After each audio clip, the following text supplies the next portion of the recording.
माँ की इच्छा है कि मैं श्याम प्रभु के दर्शन करूं। वाह बेटा वाह, तुम धन्य हो जो अपनी माँ की इच्छा पूरी कर रहे हो। इस कलयुग में तुम श्रवण कुमार हो। धन्य हो बेटा, धन्य हो। अच्छा बेटा, तुम अपनी माँ को लेकर मेरी गाड़ी में बैठ जाओ। मैं भी खाटू धाम की ओर जा रहा हूं। तुम्हें मैं वहीं छोड़ दूंगा। इस गाड़ीवान को मैं जानता नहीं, मैंने कभी नहीं देखा इसको। मैं क्या करूं, ये तो मेरे लिए अनजान है। मैं इस पर बैठूं कि ना बैठूं? अरे बेटा, सोचो मत, बैठ जाओ। शायद श्याम बाबा की यही इच्छा हो। आ जाओ, बैठ जाओ गाड़ी में। माँ और बेटा दोनों गाड़ी में बैठ जाते हैं। थोड़ी देर के बाद खाटू श्याम के धाम पहुंच जाते हैं। लो बेटा, ये आ गया श्याम बाबा का दरबार। अब आप लोग बाबा के दर्शन करो, मैं चलता हूं। मुझे जरूरी काम से कहीं जाना है। धन्यवाद बाबा, आपका बहुत बहुत धन्यवाद। गुजरी और उसका बेटा वहां उतर जाते हैं। जैसे ही पलटकर देखते हैं, गाड़ीवान अदृश्य हो जाता है। हाँ, माँ, वो गाड़ीवान कहां चला गया? आपने देखा? अभी अभी तो उसने हमें यहां उतारा है। कहां चला गया वो? बेटा, ये मेरे श्याम प्रभु की लीला है। पता नहीं किस भेष में भगवान मिल जाए। चलो बेटा, अब देर ना करो, श्याम बाबा के दर्शन करें।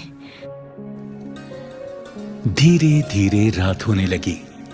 माँ, पता नहीं किस भेष में भगवान मिल जाए। चलो बेटा, अब देर ना करो, श्याम बाबा के दर्शन करें। धीरे धीरे रात होने लगी। माँ और बेटे मंदिर के पास ही सो गए। तभी श्याम प्रभु गुजरी के सपने में उसे दर्शन देते हैं और कहते हैं, हे देवी, तुमने कहा था कि आप मेरी सहायता क्यों नहीं करते? तो हे देवी, सुनो, जब तुम्हारा बेटा तुम्हें मेरी यात्रा करा रहा था, तब वो गाड़ीवान मैं ही तो था। तुम जैसे भक्तों की रक्षा मैं सदैव करता हूं। भक्तों की पुकार सुनकर मैं कभी घोड़े पे सवार तो कभी गाड़ीवान बनकर उनकी सहायता करता हूं। इसलिए देवी, मैं भक्तों के साथ सदैव रहता हूं। इतना कहकर श्याम प्रभु अदृश्य हो जाते हैं। अगली सुबह जब गुजरी नींद से जागी तो श्याम प्रभु के सम्मुख हाथ जोड़कर क्षमा मांगने लगी। हे प्रभु, मैंने जाने अनजाने में जो भी आपके लिए गलती की हो तो मुझे नादान अज्ञान समझकर क्षमा करें।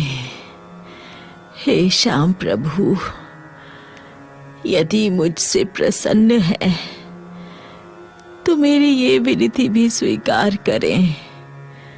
हे नाथ, मैं आपसे कभी बिछड़ना नहीं चाहती, इसलिए मुझे हमेशा हमेशा के लिए अपने चरणों में ही स्थान दे दीजिए, ताकि सदा सदा आपके चरणों में ही वास करूं। मैं आपकी सेवा करूं, आपकी सेवा से कभी दूर ना रहूं। हे नाथ, मेरी दूसरी इच्छा है कि मेरा बेटा मेरे बाद अनाथ ना हो जाए। उसे सदा अपनी सेवा में ही रखना है प्रभु, सदा उसे अपनी सेवा में ही रखना।